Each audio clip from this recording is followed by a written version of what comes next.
It's time for another Lagrangian mechanics problem. You know, there's just so many interesting problems to look at. So let's think about my last problem. It was a mass on a table connected to a string with another mass hanging down below it through a hole, and the mass could move over here. And someone suggested, what if the mass on the bottom can swing? And in fact, I started to do this so it could swing in all dimensions here, right? Because it can move up and down, the string can move. But I'm going to fix this so it can only move in, let's say, the x direction. And really, the goal of this whole problem is to see if my friend will also be obsessed with this mechanics problem and make a video, and we'll see. You know who you are. Okay, so we're going to use Lagrangian mechanics because of the constraint, and I don't want to go into too much detail since I did that in the previous video, which I will link down below. In short, we need to say, find the Lagrangian, and then use the Euler-Lagrange equation. That's what we're going to do. And now, the trouble here is, well, what do we use for the variables? How many degrees of freedom do we have? And in fact, we have 3, right? Because the last problem we had 2, which was this r value, how it can move in and out, and then some theta value. So let's call that, let's do the same one, r and theta. And then the mass 2 here, it was dependent on r. It moved up and down as r moved up and down. But now we have this being able to swing and move up and down. So it still has that same thing, but now we need another variable. I'm going to call that phi, and we have that right there. So now we have 3 degrees of freedom. So we're going to get 3 Euler-Lagrange equations. And of course, the kinetic energy we have to find as T1, just for that mass 1, is, let's call this the X. And I guess this would be X cross Z, if that's Y. No, Z would be this way. X cross Y is Z. So this is Z. Sorry. It doesn't really matter. But anyway, this is going to move in the XZ plane. This will move in the XY plane. So T1 is going to be 1/2 M1 X1 dot squared plus Z1 dot squared. So there are 3 coordinates are going to be R, theta, and phi. And so I need to get this in terms of those. And to do that, I need X and Z in terms of R, theta, and phi. And the same thing for T2, 1/2 M2 X2 dot squared plus Y2 dot squared. And the Y component is 0 here, and the Z component here is 0. So it can be messy, but really all we need to do is to get expressions for these, and then I'm going to use SymPy in Python to take the derivatives and do the algebra.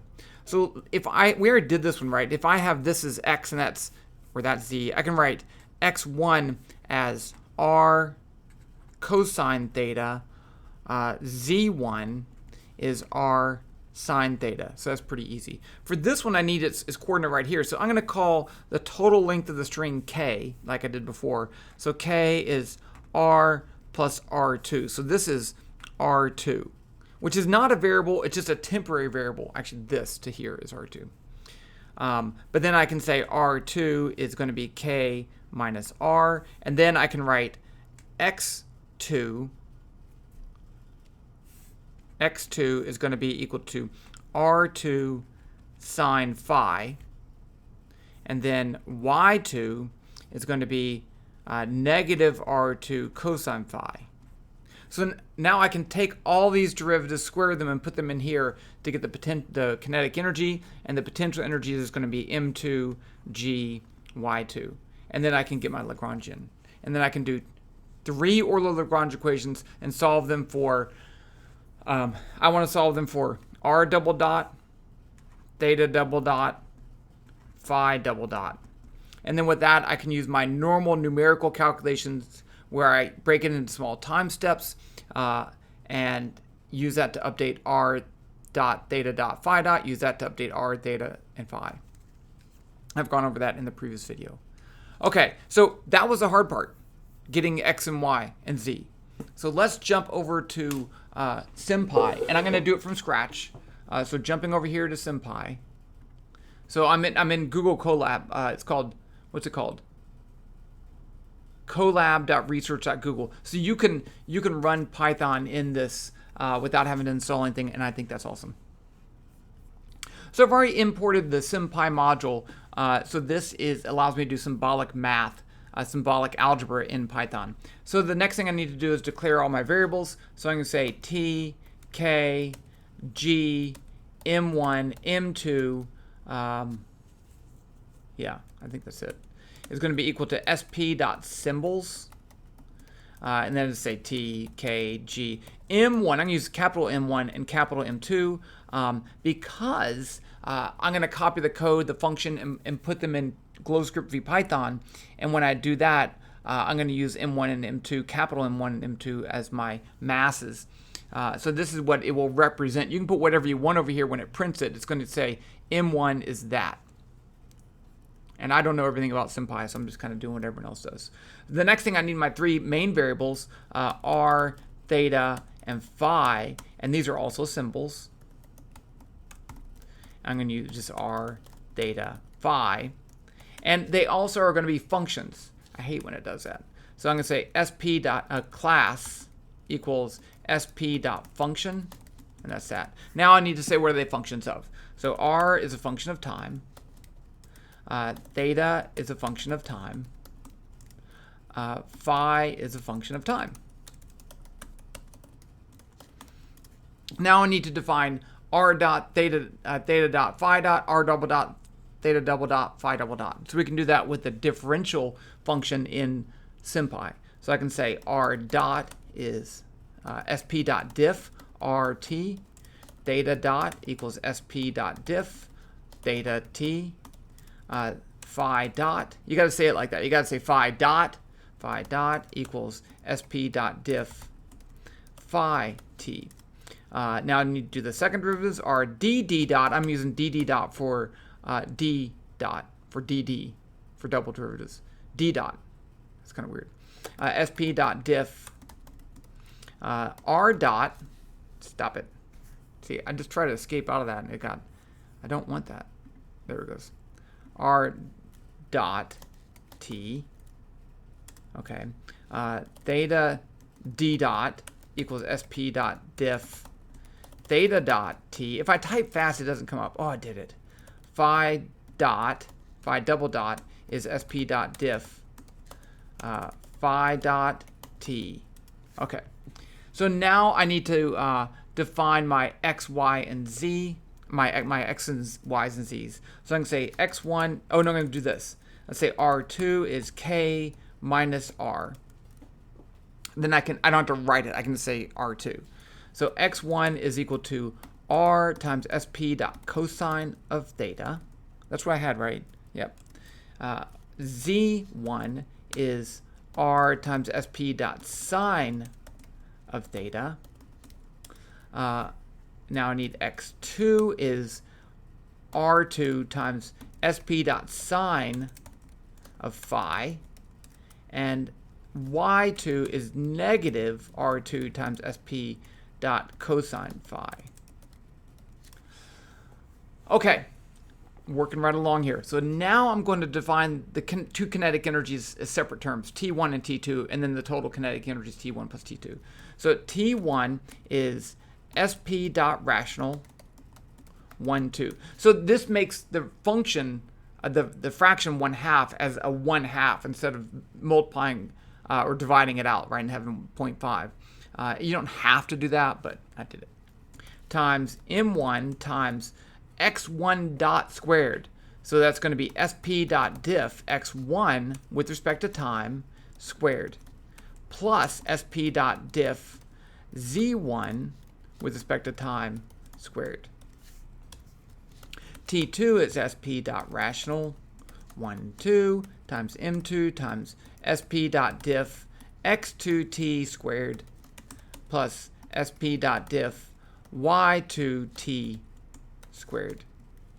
And then u is equal to m2 times g times y2. And then L is t1 plus t2 minus u. Okay, so let's just print out L. I like to print it out before getting too far. So I'm going to just say L dot simplify, and it will print out the code for, or the expression for L. And I don't know if that's right, because I had the computer do it. I didn't do it. but it doesn't seem wrong. I know it doesn't seem anything obviously wrong, so I'm just going to assume it's okay. Now what we need to do is define the three Euler-Lagrange equations. So in SymPy, it likes things equal to 0. So I'm just going to put those two terms, the partial of L with respect to r minus ddt partial of L with respect to r dot, and then it's just equal to 0. So I'm going to call it LE1 for Lagrange equation, Euler-Lagrange equation 1, and it's going to be sp dot diff L with respect to r, that's the partial of L with respect to r, minus sp dot diff sp dot diff L r dot t.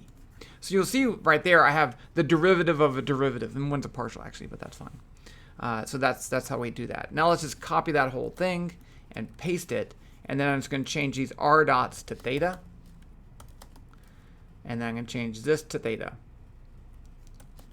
and then I'm going to change this to 2.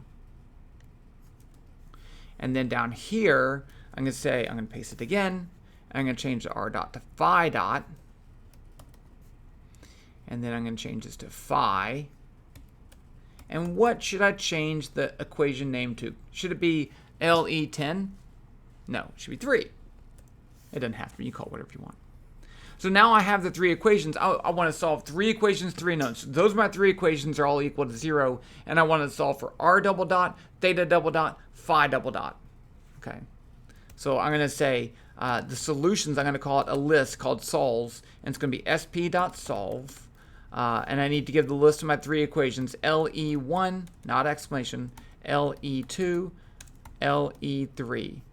And then I need to say what variables to solve for, and that's going to be equal to r double dot, theta double dot, phi double dot. Now I'm going to print out my solutions. So I'm going to print them out not as equations, but as code. So I'm going to say this, print r double dot equals solves r d dot. So I'm saying the list, the dictionary or list, I don't know, it doesn't really matter, of that corresponds to r d double dot, and I want to simplify it, sp dot simplify, and then close parentheses, and then I'm going to do the same thing. I can copy it again, paste, and this changes to theta double dot. And then this, I'll call it theta double dot. And then one more for phi. Phi double dot. Okay. It may not work, but we're going to go ahead anyway. Error. See, you have to spell solve correctly. It's not solvel. It's solvi. So go up here. That's fine. We can make errors. Okay. Still something's wrong. Unexpected. Oh, there's a missing parenthesis there. It's weird.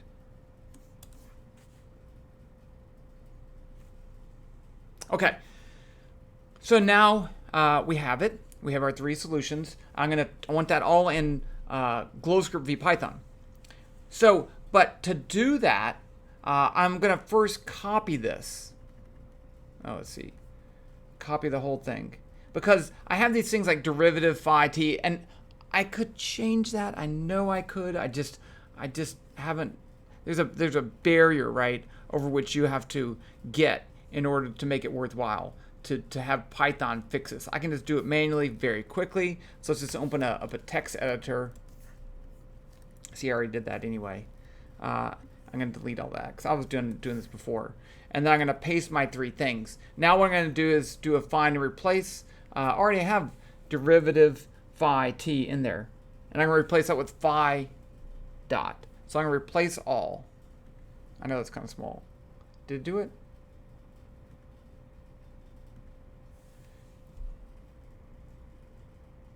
Derivative phi t. It didn't do it.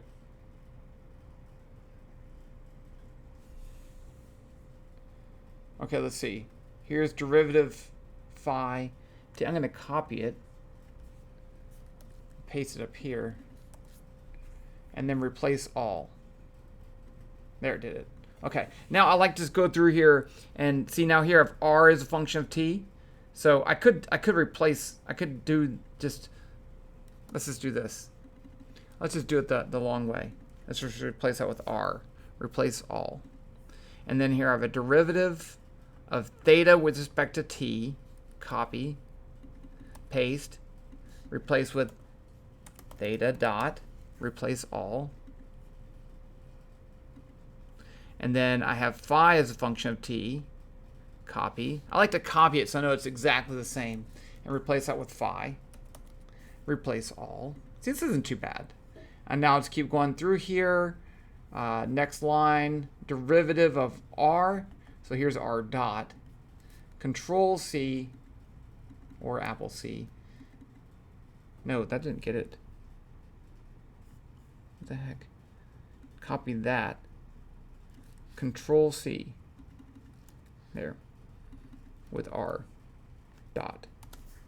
Replace all.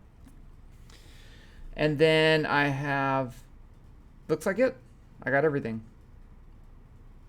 Okay, so now I can copy that. Now let's go to GlowScript VPython. So this is my previous code. Right, I'm gonna make it bigger. This is the code that I had for the mass on the table where it didn't swing, and that's fine. I'm gonna use that to edit it, right? So I still want the table, I still want the whole, I still want M1, M2, I want all of that. Everything's the same. The only thing down here, I need to add in values for phi and phi dot. So where's my theta and theta dot? Oh, they're right there. Okay, so let's go down here and say phi. I'm gonna say phi. Let's start off with phi 0, right? If I start off with phi 0, then it's hanging perfectly up and down, and it should be the same solution. And that's a great way to check. So I'm gonna say 0, phi dot is equal to 0. And then down here, I'm going to go ahead and delete this, because this is what I'm going to change. R, that's right here. The double dots. And then indent that. Indent, and we'll come back to that. Okay. So now I have phi and phi dot. I need x1 and x2 are the same as z1. I do need to change this. Y2 is going to be equal to, let's just go ahead and say R2 equals K minus R. Yeah, I have that. And then X2 is going to be equal to R2 times sine of phi. Y2 equals negative R2 times cosine of phi. And then down here, I just need, this one has an X2 in there. Okay, that's good. And then down here, I calculate R double dot, I calculate theta double dot, I calculate phi double dot. And then I update R dot, I update theta dot, I need to update phi dot. Phi dot equals phi dot plus phi double dot times dt. And then I need to update phi. Phi equals phi plus phi dot times dt. Now, x1 and z1 is the same. I need to recalculate r2 as k minus r. And then y2 is going to be r2. Let's see. x2 is equal to r2 times sine of phi. y2 is negative r2 times cosine of phi. And then this should be x2. And now the kinetic energy, I did have that. I guess let's just go ahead and print that out. I'm not gonna do that right now because I think that might not be correct. So let's go ahead and run this and see what happens. Okay, it looks the same, so I'm pretty happy. Now, what happens if I give it initial phi, so it's swinging? Let's actually put phi at negative, I want it to, I don't know why. Let's say negative 15 degrees times pi divided by 180. So now that should be swinging. Oh, no, it should still work. The string axis. Yeah, I think it should still work.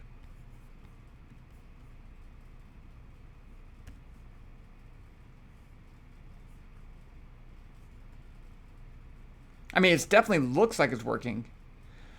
One thing I was thinking of was that with the swinging, the tension here at the bottom increases at the bottom because it's moving the fastest, and it would eventually pull it through. Let's see, what do I have for the masses?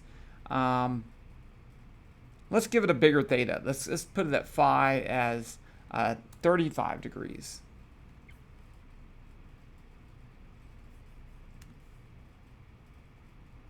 Okay, so it is making a, and so the same thing's true is happening up here. When it gets up higher, the tension's even less, and so that means this could go out further. I mean, I think this is working. I think I'm going to leave it as a homework assignment for you to take this and show that energy is conserved. I did that in the previous case, and you can just double check that. All you need to do is to fix the kinetic energy equation. I think that's all you need to do, because now, yeah, because this kinetic energy right here is assuming, see, there's no phi dot in there. There's no phi dot squared. It has to depend on the motion there. It shouldn't be too hard to fix, but I'll let you do that. Okay, so there you go. Another fun Lagrangian problem. Hope you enjoyed that. I'll put the link to the previous problem down below, a link to the GlowScript code, saving it, down below, and then hopefully that helps.